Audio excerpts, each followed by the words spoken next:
Welcome back, everybody, for another edition of the High School Blitz on Statesman.com. As always, I'm joined by Thomas T.J. Jones. And Thomas, the first week was great.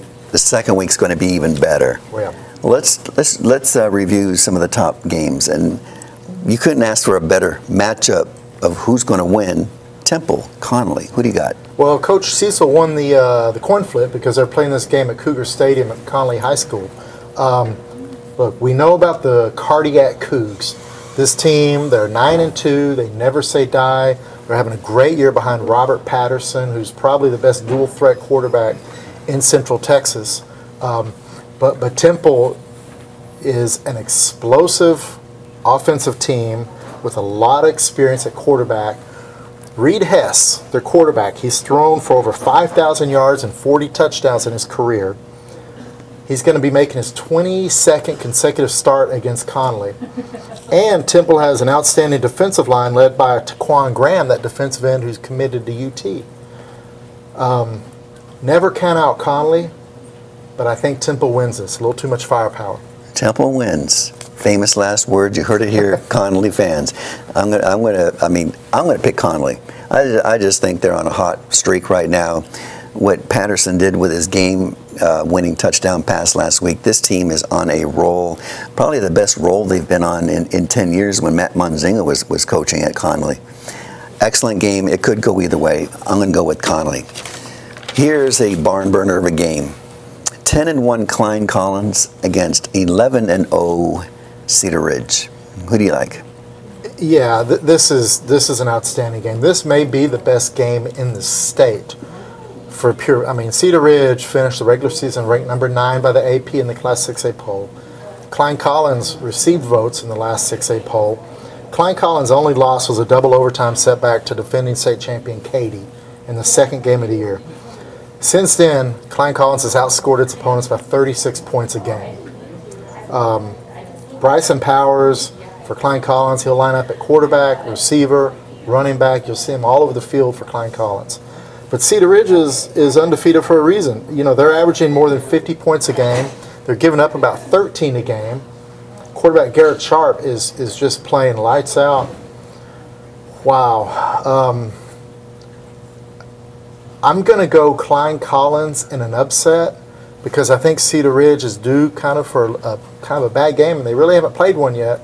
But this game could go either way. Could go either way. I'm going with Cedar Ridge. My dad always used to tell me, Rick, never kick a winner. And Cedar Ridge is the ultimate winner this year as far as the state goes. 11 wins, no losses. I like their momentum. I think they've only had one game this year where they won by fewer than 10 points. The Round Rock game. The Round Rock game, absolutely. I'm going to go with Cedar Ridge. Let's go with another interesting game at the 5A level.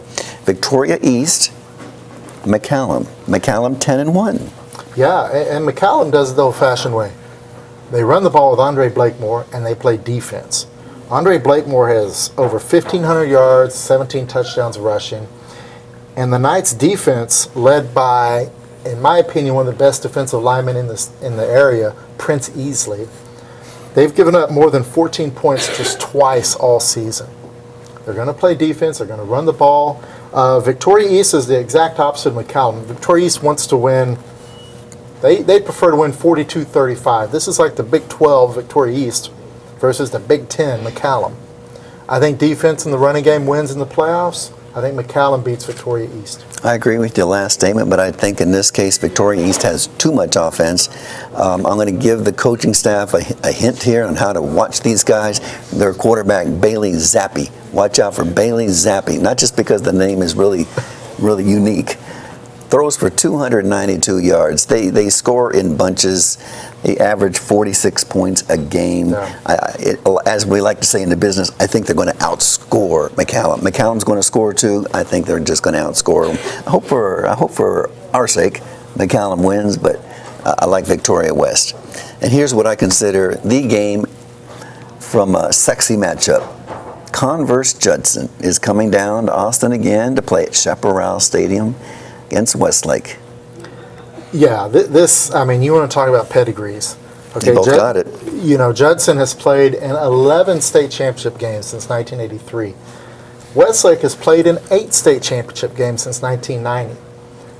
You know what I found curious is both these teams have competed in Region 4 for years, and they've only met twice in the playoffs.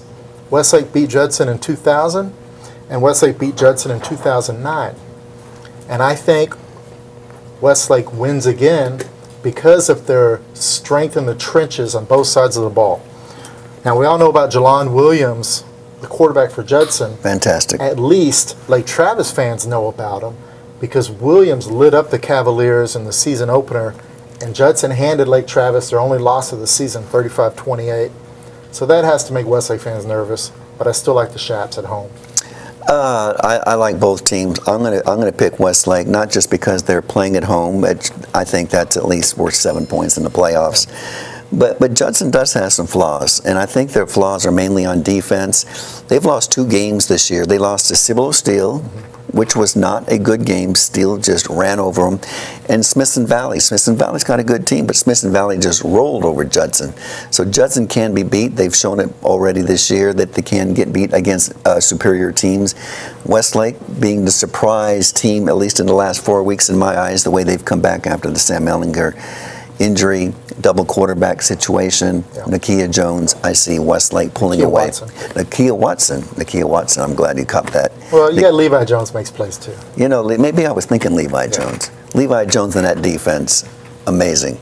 Well, that's going to wrap it up for our preview of this week's area football games. For Thomas Jones, I'm Rick Cantu, and don't forget to join us next week when we review these games and look ahead to next week. So until then, we hope your favorite team wins.